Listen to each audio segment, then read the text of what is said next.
Si e kurojmë? Doktor, është e rëndësishme dhe kjo është shumë e rëndësishme dhe tek e fundit gjithë pacientët për këtë pyetje vinë tek mjeku, jo për të për të bërë teorira që është bllokuar hunda, s'është bllokuar. Shiko, kurohet në varësi të shkakut. Përgjithsisht po themi një rinosinozit akut që ndodh nga një gjendje gripale kurohet me antibiotik. Domethënë, zakonisht pacientët vinë me sekrecione të trasha, viskoze, që tregojnë që këtu kemi diçka bakteriale dhe kurohet me antibiotik, kurohet shumë thjesht. Ne në sferën ORL në këtë stad amoksicilin ose augmentinën e quajmë mbreti në këtë fazë, sepse një rinosinozit akut në 95% të rasteve kurohet me këtë. Këtu ka dhe abuzime deri diku dhe nga për llojin e fortësisë të antibiotikëve që përdoren. Ndërkohë që sigurisht që do t'japësh dhe preparate që të lirosh hundën, që janë preparate me vazokonstriktor lokal, nafazolina është më e famshme, por ka dhe përgjithsisht ndonjëherë pacientët kanë nevojë për lavazhe etj. Dhe përgjithsisht mbas një kure rreth 7 ditore, 7-10 ditore me antibiotik dhe me këto që përmendëm kalon. Pastaj, nëse rinosinoziti vjen nga shkaqe të tjera, që sigurisht që alergjia ose polipet ose deviacioni i septumit etj, duhet të rregullohet shkaku që e krijon. Nëse ka një shtrebrim të perdes të hundës, sigurisht që duhet bërë operacioni rregullimit të septumit. Bëjmë një ndërhyrje kirurgjikale. Nëse ka polipe, sigurisht që duhen hequr këto polipet. Ka disa lloj mënyrash, duhet pastruar kaviteti i hundës nga këto. Etj. Kur ka pacient që kanë një fryrje të mukozave të hundës, këto përdoren preparate, spray me bazë kortizoni, por ndonjëherë dhe ndërhyrje kirurgjikale për si thua në terma të përgjithshëm shfryrjen e këtyre mukozave. Domethënë në varësi të shkakut. E qartë. Gjithmonë. Po nëse e lëm këtë problematik pa e trajtuar, doktor, ku shkojmë? Tani, çfarë na pret? Sigurisht që kjo është një pyetje që ka variablat e saj. Sipas studimeve, një pjesë e mirë e rinosinusitit, qoftë dhe kur është goxha i ngarkuar, kalon vetë. Një profesor im ka thënë që 70% e patologjive akute të ORL-s janë vetë shërueshme. Si ka mundësi? Po sepse organizmi jonë me sa duket, si thua, është nuk mendoj që vlen vetëm për në ORL, kjo vlen dhe me sa duket organizmi arrin të vetë shëroj. Si ja kanë bërë njerëzit kur nuk ka pasur antibiotik, ose pjesa më e madhe janë vetë shëruar, ose kur nuk ka pasur preparate për të ulur temperaturën, si kanë bërë nënat, kanë përdorur disa mjete popullore etj. Nëse, domethënë një pjesë vetë shërohen. Një pjesë sigurisht që kërkojnë antibiotik, sidomos këto që përmendëm që kanë dhimbje të theksuara, kanë sekrecione të trasha, kanë temperaturë dhe kanë nevojë për kura me antibiotik, që antibiotikët mund të jenë nga më i thjeshti që ai përmendëm deri në terapi intravenoze që ndërsa një pjesë tjetër që sa vjen po i shohim më rrallë, por ndodhin ato që quhen komplikacionet e rinosinoziteve, që janë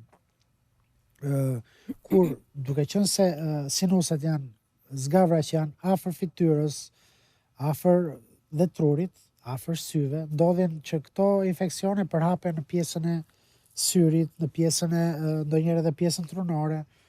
Për shembull, po marr një rast, një sinus jetmoj dal është afër orbitës, afër vendodhjes së syrit, nëse ne i lëm gjatë, atëherë ky inflamacion, ky pus, ky qelk mund të kalojë edhe në pjesën e syrit dhe krijohet një lloj patologjie që quhen komplikacionet orbitale të rinosinusitit, që kërkojnë një ndërhyrje kirurgjikale që këto të pastrohen dhe të hiqen.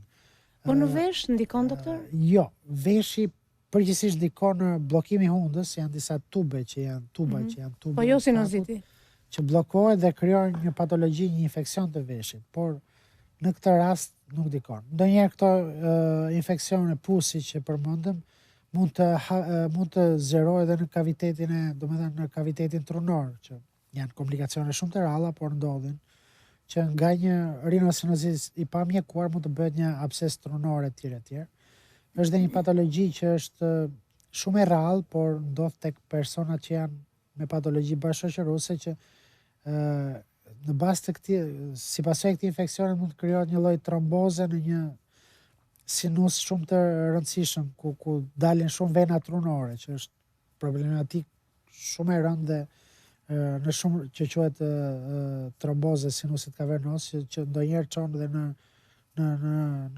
ka një mortalitet lartë. Por këto janë rastet e rralla, raste spitalore, dhe prandaj duhet një domethënë pak a shumë i përmendëm shenjat, një person ose pacient që ka këto shenjat, paktën minimalisht duhet të paraqitet tek mjeku në kohën e dur, mos e lërë kështu pas dore, si i thonë fjalës. Zakonisht kur njerëzit e vuajnë këtë problematik, ndonjëherë që dhimbja kokës ju është shtuar dhe thonë nga sinoziti më kaloj në migren. Kanë lidhje këto apo kjo është? Domethënë, sinoziti nuk kalon në migren. Kjo është e sigurt se janë dy nozologji krejt të ndara nga njëra tjetrën. Por ka raste që ka pacient që janë migrenos, që kanë migrena përgjithsisht fillon që nga adoleshenca dhe më vonë, domethënë, rreth moshës 20 vjeçare dhe bashkëshoqëron.